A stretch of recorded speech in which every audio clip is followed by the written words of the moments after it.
Në rastet e tjera, sidomos në ato në kohën e kultivimit të kanabisit në zonën e lumit Vlorës, e lajmëroja përpara dhe kisha parasysh që kur do dilnin filmimet, pra kur ti publikonin, se dia që do shkonin te Enriku, e lajmëroja që thosha mos mos thjesht ato ditë në Vlorë se do të vinte këtu në fillim.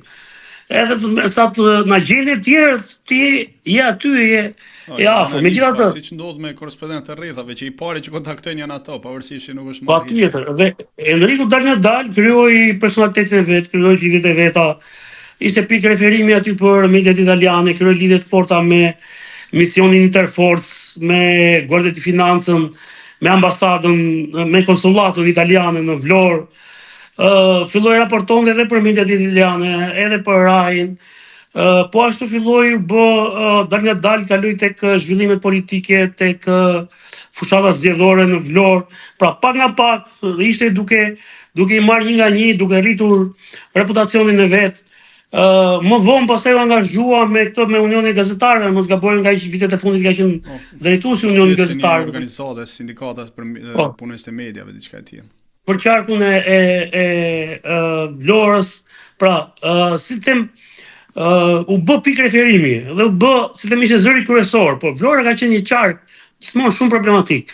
Dhe kishte raste kur ai jo se dinte një ngjarje, po ke parasysh kur jeton në Vlorë, edhe me temperamentin që është në Vlorë, pra duhet unë mbaj mend kolegë të tjerë të tij para, domethënë që kanë nisur me të, ju vendos eksploziv në makina dhe 2-3 nga ata janë azilant, kanë ikur nga Shqipëria.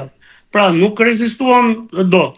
Enriku gjithsesi mbijetoi atij presionit atje, pastaj u bë thash një pikë referimi edhe për mediat kombëtare në Tiranë, pra edhe mediat e tjera, edhe pse kishin korrespondentët e vet, për ngjarje të mëdha gjithmonë e merrnin Enrikun edhe si dëshmitar okular, po edhe si njohës shumë i mirë. Po në fakt është dëshmitar në disa ngjarje që ka qenë rastisht edhe, sidomos historia atyre të deove, inspektorëve të deor ka qenë shumë e bukur në atë kohë të newsi. Edhe i gjurmonte ato, nuk është se qellonte ai rastisht, pavarësisht. Mirë, i gjurmonte patjetër se ishte njëri që vraponte. Ai ishte duke i ditur dhe duke ditur shumë mirë si funksiononin atje. Pra, nuk është se i gjurmonte, ata kishte të aftësinë që kur je korrespondent, fillon dhe e kupton te viti 2, viti 3 e kupton çfarë duan ata në qendër.